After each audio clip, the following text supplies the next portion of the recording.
Assalamualaikum warahmatullahi wabarakatuh. Saya Dayana Adila binti Ahmad Zain Faisal daripada Kumpulan 5. Hari ini kami akan membentangkan tentang tajuk pengaruh Barat kepada dunia Islam dari aspek positif dan negatif. Pengenalan Tamadun Barat. Yang pertama, kemunculan Tamadun Barat. Pada tahun 2000 sebelum Masihi, telah muncul suatu tamadun yang dinamakan sebagai Tamadun Barat yang diasaskan di atas pemikiran Tamadun Yunani dan Tamadun Rom. Matlamatnya hanya khusus kepada kepuasan semata-mata dan menjurus kepada perkara yang berkaitan dengan materialisme, kolonialisme, pragmatisme, kapitalisme, liberalisme, rasionalisme, modernisme dan sekularisme. Semua ini hanya akan membawa kepada kebebasan yang hanya didasari oleh mereka yang mengharapkan keduniaan semata-mata. Seterusnya, sumber pemikiran. Tamadun Greek Yunani dan Rom Purba telah menjadi sumber inspirasi terhadap kemunculan dan kekuatannya. Bagi menentukan sesebuah masyarakat itu sama ada bertamadun atau sebaliknya, tamadun Yunani lebih menekankan keagungan manusia dari faktor ketuhanan yang telah menjadikan tamadun Barat tetap teguh di atas landasan sekularisme yang hanya mementingkan kepada pemikiran logik akal. Selain itu, tamadun Barat juga lebih menonjolkan aspek pencapaian dan material sebagai kayu ukur kepada penentuan sesebuah masyarakat yang bertamadun dan memandang rendah terhadap aspek kerohanian. Bagi mereka, kehidupan dunia tiada kaitan dengan agama dan hanya bersifat keduniaan semata-mata. Konsep matlamat menghalalkan cara merupakan konsep yang dipegang oleh tamadun Barat dalam mencapai kemajuan berdasarkan keuntungan semata-mata. Perkara ini sama sekali bertentangan dengan konsep dan kemajuan yang diperkenalkan oleh tamadun Islam. Seterusnya, kepercayaan kepada agama. Disebabkan tiadanya kepercayaan terhadap agama dan ajaran yang benar, tamadun Barat telah mencorakkan agama mereka dengan kebudayaan. Perkara ini sama sekali bertentangan dengan tamadun Islam, di mana tamadun Islam dibina di atas dasar nilai murni, di samping masyarakatnya yang bertamadun dari aspek spiritual dan material. Walaupun begitu, tamadun Barat telah memberi banyak pengaruh dari aspek positif dan negatif mereka kepada dunia Islam pada suatu ketika dahulu yang mana boleh dikatakan masih berlaku pada masa kini. Assalamualaikum warahmatullahi wabarakatuh. Nama saya Nurul Ashki binti Muhammad Zain, nombor matrik 1912024. Saya akan membentangkan pengaruh positif tamadun Barat kepada tamadun Islam. Yang pertama iaitu pengetahuan. Ilmu pengetahuan bermaksud segala yang akan diketahui atau dipelajari, bukan sesuatu yang telah dikuasai. Sebagai contoh, matematik adalah salah satu ilmu pengetahuan yang perlu dipelajari oleh pelajar sekolah, bukan sesuatu yang telah dikuasai oleh pelajar sekolah. Kebanyakan tokoh ilmu pengetahuan datang daripada tamadun Islam dan banyak ilmu pengetahuan juga telah dicatat ke dalam buku dan buku tersebut juga telah diterjemahkan kepada bahasa lain dengan tujuan untuk menyebarkan ilmu tersebut. Namun, lama-kelamaan kejatuhan tamadun Islam berlaku dan tamadun Barat pula semakin menaik. Penghijrahan ilmu berlaku pada masa tersebut, iaitu ilmu pengetahuan daripada tamadun Islam telah tersebar luas di seluruh negara Barat dan telah diguna pakai oleh negara Barat. Penghijrahan ilmu inilah yang memberi pengaruh positif kepada tamadun Islam. Barat telah menggunakan ilmu pengetahuan yang asalnya daripada tamadun Islam dan menyebarkannya kepada seluruh dunia. Bukan itu sahaja, Barat juga telah mengembangkan ilmu tersebut, iaitu mencipta ilmu baharu di bawah ilmu yang sedia ada. Sifat ingin tahu tamadun Barat menyebabkan mereka melangkah jauh ke dalam bidang tersebut. Tanpa mereka, dunia tidak akan mendapat ilmu yang baharu untuk mencipta sesuatu atau produk yang baharu. Sebagai contoh, Edward Jenner ialah seorang pakar perubatan pertama yang dapat membuktikan keberkesanan vaksin. Edward Jenner menggunakan ilmu pengetahuan beliau untuk mewujudkan vaksin. Tanpa ilmu pengetahuan, Edward Jenner tidak akan mampu untuk mencipta vaksin, malah mungkin tidak tahu vaksin itu apa. Dengan kewujudan vaksin, kita sebagai manusia dapat menjalani hidup yang sihat dan sejahtera. Semuanya berlaku disebabkan ilmu pengetahuan. Oleh itu, kita dapat melihat bahawa tamadun Barat telah memberikan banyak ilmu pengetahuan kepada dunia Islam dan semua negara Islam telah menggunakan ilmu tersebut untuk kebaikan diri sendiri dan juga negara. Itu sahaja daripada saya. Terima kasih. Assalamualaikum, saya Noemira binti Ismail, matrik nombor 1710660 dan saya akan membentangkan mengenai pengaruh teknologi dari tamadun Barat kepada tamadun Islam. Definisi teknologi secara umumnya adalah apabila manusia menggunakan ilmu yang telah dipelajari untuk mencipta suatu barang seperti mesin yang mampu membantu manusia mengurangkan masa dan meringankan beban dalam kehidupan seharian. Kemajuan teknologi semakin pesat jika dibandingkan dengan zaman dahulu kerana ilmu dan pengetahuan manusia pada zaman dahulu adalah lebih terhad. Pelbagai teknologi yang diperkenalkan bermula daripada tamadun barat dan telah digunakan oleh tamadun lain termasuk tamadun Islam. Antara contoh teknologi yang popular dalam kalangan penduduk dunia adalah kenderaan dan alat elektronik. Kenderaan digunakan untuk membantu manusia bergerak dari suatu tempat ke tempat yang lain dalam masa yang singkat. Kenderaan pertama mula digunakan pada tahun 1769 oleh Nicholas Joseph Cournot yang menggunakan enjin pembakaran luar. Seterusnya pada tahun 1886, Carl Benz telah membina kereta praktikal yang dikuasakan oleh enjin pembakaran dalam atau menggunakan petrol. Jenis kenderaan ini telah digunakan di serata dunia sehingga sekarang. Tamadun Islam pada zaman dahulu bergantung dengan menunggang haiwan seperti kuda dan unta untuk bergerak. Kelemahannya adalah ianya mengambil masa berhari untuk sampai ke satu destinasi. Antara jenis kenderaan yang digunakan pada zaman kini di serata dunia ialah sedan, SUV, MPV, hybrid, van, jeep dan sebagainya. Kemajuan teknologi dalam kenderaan dapat dilihat apabila teknologi seperti Bluetooth dan pengecasan tenaga bateri digunakan. Seterusnya ialah alat elektronik. Penggunaan alat elektronik adalah sangat penting dalam kehidupan manusia kini. Antara alat elektronik yang popular ialah telefon bimbit. Telefon bimbit mula diperkenalkan pada April 1973 oleh syarikat Motorola. Penggunaan telefon bimbit pada era tersebut tidaklah terlalu tinggi kerana tidak ramai didedahkan dengan penggunaannya. Telefon bimbit digunakan untuk memudahkan manusia untuk berhubung dengan sesiapa tanpa perlu bersemuka. Oleh kerana kemajuan teknologi telefon bimbit semakin pesat, telefon pintar pula mula diperkenalkan. Telefon pintar ialah telefon yang mempunyai pelbagai fungsi seperti komputer. Kebiasaannya mempunyai kemudahan skrin sentuh, boleh mengakses internet dan boleh memuat turun pelbagai aplikasi. Bagi umat Islam, wujudnya aplikasi seperti Muslim Pro yang digunakan untuk memudahkan Muslim untuk melakukan ibadah pada bila-bila masa sahaja. Assalamualaikum warahmatullahi wabarakatuh. Saya Siti Nur Fatihah binti Ahmad Nasri, nombor matrik 1915958. Seterusnya ialah kemajuan pentadbiran dan pengurusan. Selain daripada kemajuan teknologi, tamadun barat juga memberi kesan positif dari segi kemajuan pentadbiran dan pengurusan. Seperti di Malaysia, negara kita mengamalkan sistem demokrasi parlimen dan raja berperlembagaan di mana Yang di-Pertuan Agong merupakan ketua negara dan Perdana Menteri adalah ketua kerajaan. Malaysia telah mengamalkan sistem demokrasi parlimen sejak Tanah Melayu mencapai kemerdekaan. Kemudian, kelebihan sistem demokrasi berparlimen. Melalui sistem demokrasi berparlimen ini telah memberi banyak manfaat dan kelebihan kepada negara. Antaranya ialah melalui sistem demokrasi parlimen dapat melahirkan taat setia rakyat kepada pemimpin yang dipilih. Seperti yang kita tahu, rakyat juga terlibat dalam menentukan hala tuju politik negara. Oleh itu, sistem demokrasi berparlimen ini sebenarnya memberi ruang dan peluang kepada rakyat untuk memilih pemimpin yang berkebolehan dan berkualiti. Dengan ini, pemimpin yang dipilih oleh rakyat itu sendiri dapat melaksanakan segala pentadbiran dengan sistematik dan sejahtera tanpa tentangan rakyat. Kemudian, kecakapan pentadbiran negara yang sistematik telah dibentuk dan segala permasalahan dapat diselesaikan melalui rundingan.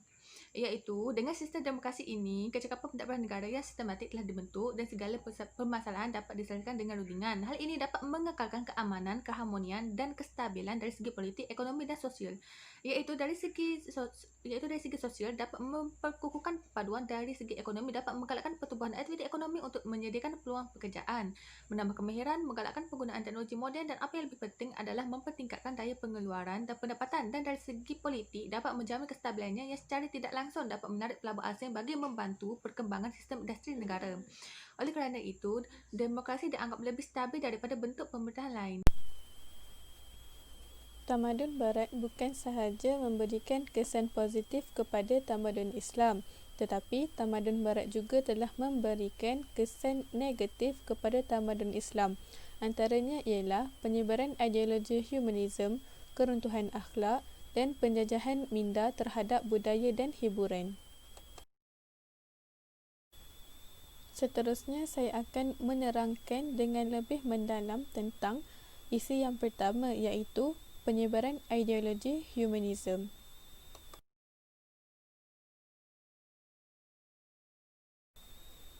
Menurut James R. Ozinga,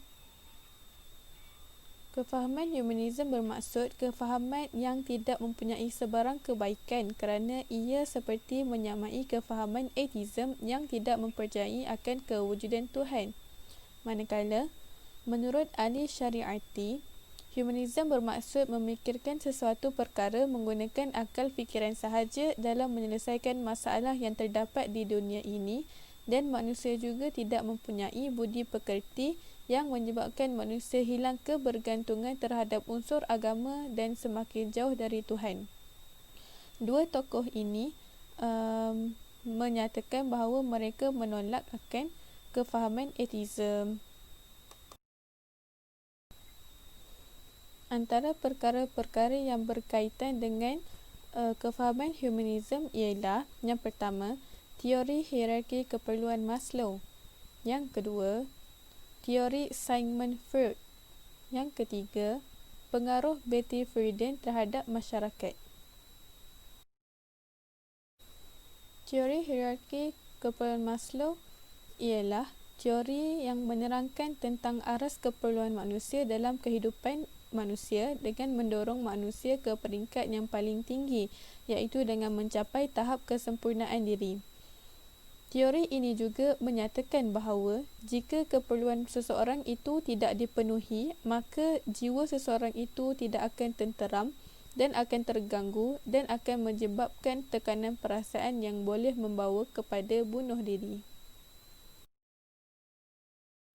Seterusnya, teori Sigmund Freud. Teori ini didorong kepada dua naluri, iaitu naluri kehidupan dan naluri kematian. Naluri kehidupan ialah keinginan untuk berseronok dengan melakukan seks. Seperti mana yang kita lihat pada zaman sekarang, kes zina dan rogol semakin berleluasa berlaku di kalangan masyarakat sehingga terjadinya kes pembuangan bayi di merata-rata tempat. Berdasarkan statistik yang dikumpulkan di Malaysia, didapati sejumlah 577 kes pembuangan bayi dan janin didapatkan antara Januari 2014 sehingga Disember 2018. Hal ini menunjukkan bahawa jika kes pembuangan bayi semakin meningkat, maka kes penzinaan yang berlaku juga semakin meningkat. Assalamualaikum warahmatullahi wabarakatuh. Nama saya Sharifah Nur Aisyah binti Said Ahmad, mencuit nombor 1824068. Jadi saya akan sambung tentang kesan negatif mengikut teori Sigmund Freud. Naluri kematian ialah tujuan manusia hidup ialah untuk mati. Freud beranggapan bahawa hidup itu sendiri hanya perjalanan ke arah kematian dan membenarkan manusia untuk bergaduh, membunuh, mengejek sesama sendiri dan sebagainya.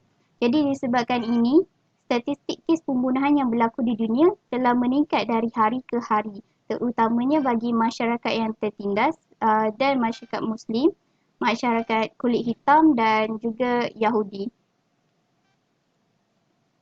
Seterusnya, pengaruh Betty Friedan. Betty Friedan merupakan penyokong pindaan hak sama rata antara lelaki dan perempuan dan penyokong LGBT.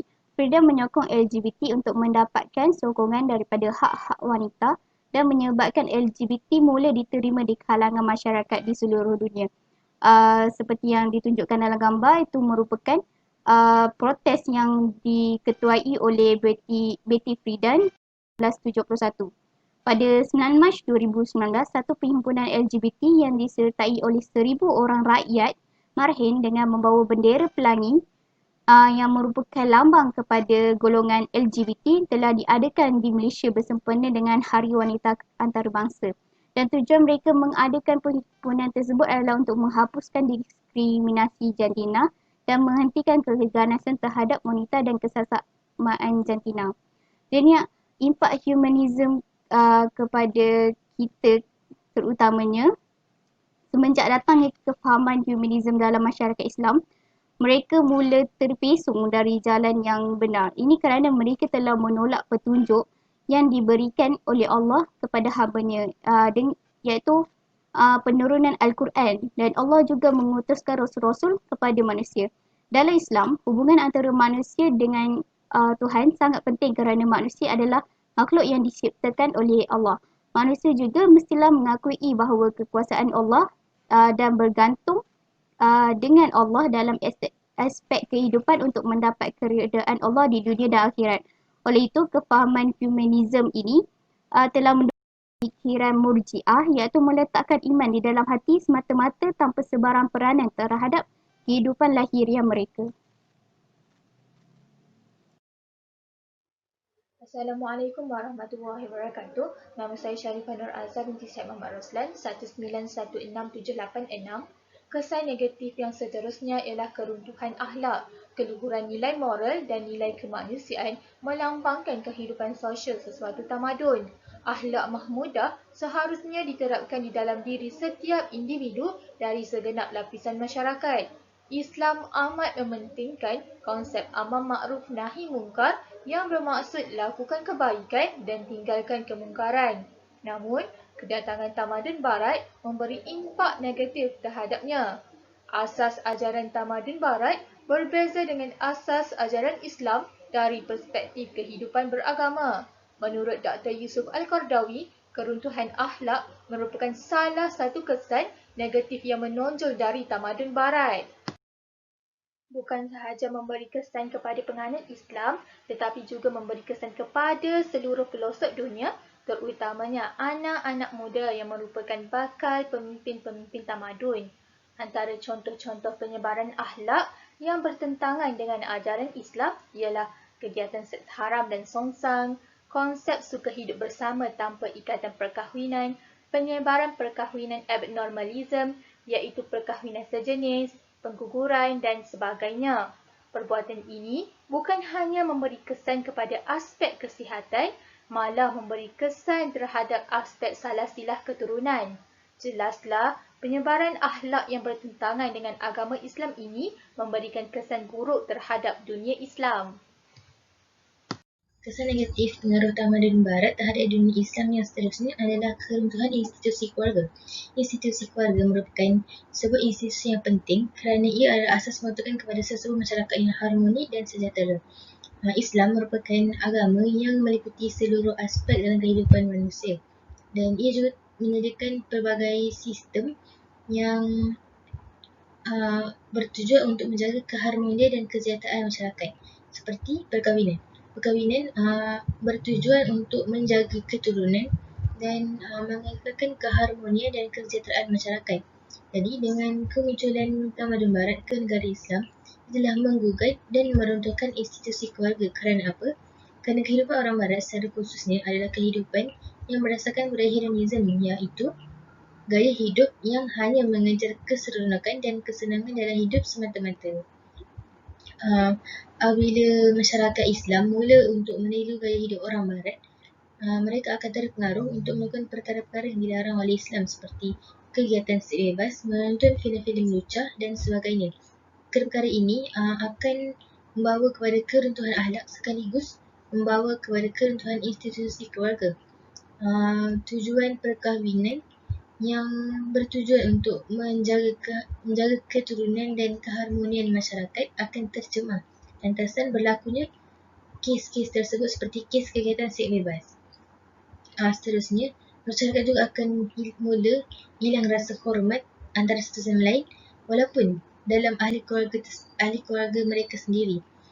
Hal ini akan menyebabkan kepada pergaduhan dan perpecahan sesebuah keluarga itu dan seterusnya akan menyebabkan kepada keruntuhan institusi keluarga. Nama saya Ain Nabila binti Nordin, matrik nombor 1917968. Dalam slide ini saya akan membincangkan tentang kesan negatif tamadun barat terhadap penjajahan budaya dan hiburan. Pengaruh barat secara umumnya boleh didefinisikan sebagai gerakan pembaratan dan penjajahan fikiran yang dilancarkan kepada sebuah negara yang mempunyai tujuan yang nyata, iaitu menundukkan negara itu kepada kuasa imperialis dengan meleburkan nilai-nilai, memasukkan pengertian agama dan memusnahkan tunjang dan asas-asas penting yang menjadi amalan dan pembentukan kepribadian seseorang. Akibatnya mereka akan kehilangan identiti dan menghayati budaya dan cara hidup barat dalam kehidupannya. Budaya merupakan cara hidup sesuatu masyarakat, tamadun, peradaban, kemajuan yang merujuk kepada keseluruhan cara hidup manusia. Dalam Islam, budaya merupakan sesuatu yang diamalkan oleh umat atau golongan manusia yang suci yang berpegang teguh kepada agama serta mengamalkan sistem syariat dalam hidup dan peradaban manusia. Hiburan pula merupakan sesuatu yang menghiburkan hati. Contohnya, pada zaman dahulu kala, nenek moyang kita sering dan suka membaca buku dan mendengar orang membaca syair. Islam membenarkan hiburan tetapi perlu ada batasan dan tidak melalaikan jiwa. Antara penjajahan budaya yang dapat kita lihat hari ini adalah daripada segi berpakaian. Masyarakat kini, terutamanya golongan muda, terpengaruh dengan cara pemakaian golongan barat. Antara pengaruh budaya yang menjadi ikutan remaja atau belia kini adalah budaya pemakaian yang tidak mencerminkan masyarakat ketimuran. Ini banyak dilihat pada busana atau corak pakaian yang mencolok mata, contohnya seseorang wanita. Daripada pemikiran barat, ianya dianggap sebagai kebebasan hak asasi manusia dan kebebasan berekspresi membuatkan kita menjadi ikutan. Sebagai contoh, corak pemakaian artis tempatan yang telah dahulunya mengikuti busana daripada barat, kini menjadi ikutan remaja. Kebanyakannya gaya fashion kini lebih menonjolkan bentuk badan pemakai dan faktor ketidaksopanan yang terselah. Budaya pemakaian yang tidak sopan ini juga bukan sahaja melanda remaja wanita, malahan turut serta pada belia lelaki kini. Dalam Islam, syariat telah melarang melakukan sesuatu yang boleh menzalimi atau memudaratkan fizikal, mental dan moral manusia. Islam telah mewajibkan penuntutnya sentiasa beramal dengan syariat Islam. Tidak semestinya apa yang dibawa oleh barat itu sentiasa kelihatan moden. Apabila ia bertentangan dengan syariat Islam, kita perlulah segera menjauhkan diri daripada terlibat. Sememangnya pengaruh barat terhadap Islam tidak dapat dipisahkan, namun bukanlah semuanya harus dihadam dan diamalkan. Oleh itu, individu Muslim perlulah menyematkan jati diri sebagai seorang Muslim dengan tidak mengikuti segala pembawaan dari barat. Seterusnya adalah penjajahan minda terhadap hiburan. Hiburan adalah salah satu kesan negatif barat kepada dunia Islam. Islam tidak melarang umatnya untuk berhibur kerana fitrah manusia adalah gemar berhibur. Namun perlu ada batasnya dan tidak berlebihan serta melalaikan jiwa. Seperti sabda Nabi Muhammad SAW, maksudnya, wahai Hanzalah, ada masa untuk urusan keduniaan dan ada masa untuk beribadah. Dan jika hati kamu sentiasa sama seperti kamu sedang mengingati Allah, maka para malaikat akan bersalam denganmu dan memberi salam kepadamu di pertengahan jalan. Kini sangat mudah untuk kita mendapatkan hiburan kerana laman sosial kini tidak terbatas. Semua orang tahu hidup dalam kejayaan teknologi pada hari ini memudahkan kita menerima segala bentuk maklumat tanpa tapisan, dan ini termasuklah berkenaan budaya barat yang jauh menyimpan dari akhlak. Moral barat mengancam pemikiran dan budaya masyarakat Islam, terutamanya golongan muda yang kemudian cenderung meniru cara hidup orang-orang barat dan menjadikan mereka kehilangan identiti budaya dan kehidupan mereka sebagai umat Islam. Media memainkan peranan penting dalam merosakkan budaya dan nilai moral dan mendorong para belia untuk menerapkan budaya barat atas nama pemodenan. Sepatutnya sebagai umat Islam, kita perlulah memanfaatkan dunia hiburan dengan sesuatu yang berfaedah seperti menjadikan laman seseorang sebagai platform untuk menyampaikan ajaran dan keindahan Islam. Assalamualaikum warahmatullahi wabarakatuh. Nama saya Nur Soleha binti Salimi. Sekarang saya akan menyatakan penutup untuk tajuk pengaruh tamadun barat terhadap tamadun Islam memberi kesan positif dan negatif. Antara solusi yang kita dapat lakukan untuk membanteras umat Islam daripada dipengaruhi oleh budaya negatif barat. Antaranya kita dapat melihat dari 3 perspektif ini, iaitu dari perspektif individu, perspektif masyarakat dan perspektif negara. Dari perspektif individu, apakah sebagai seorang Muslim, apakah yang kita perlu lakukan untuk mengelakkan diri kita daripada dipengaruhi oleh budaya negatif barat? Kita perlulah sentiasa mendalami ilmu agama dan mempraktikkan ilmu-ilmu yang telah kita pelajari dalam kehidupan seharian kita. Hal ini supaya ianya dapat membentuk peribadi yang baik dalam diri kita. Seterusnya, dari perspektif masyarakat. Masyarakat perlulah melakukan kempen amar ma'ruf nahi munkar. Hal ini supaya masyarakat dapat mencegah dan sentiasa cakna dengan isu-isu yang berkaitan dengan pengaruh budaya negatif barat supaya mereka dapat menjauhi perkara-perkara tersebut. Seterusnya, dari perspektif negara. Bagi pemimpin negara Islam, haruslah memimpin negara mereka berlandaskan ajaran Al-Quran dan As-Sunnah. Hal ini supaya mereka tidak terpesong dari landasan syariah. Serta sebagai pemimpin Islam perlulah mengambil langkah inisiatif untuk membanteras ataupun untuk menghalang kemasukan budaya-budaya negatif barat daripada masuk menyelinap ke dalam negara Islam. Oleh itu, kita semua sebagai umat Islam perlulah menggembleng tenaga untuk menghapuskan budaya negatif barat daripada terus menjajah minda umat Islam. Sekian saja daripada kami, kumpulan 5. Sekian, terima kasih.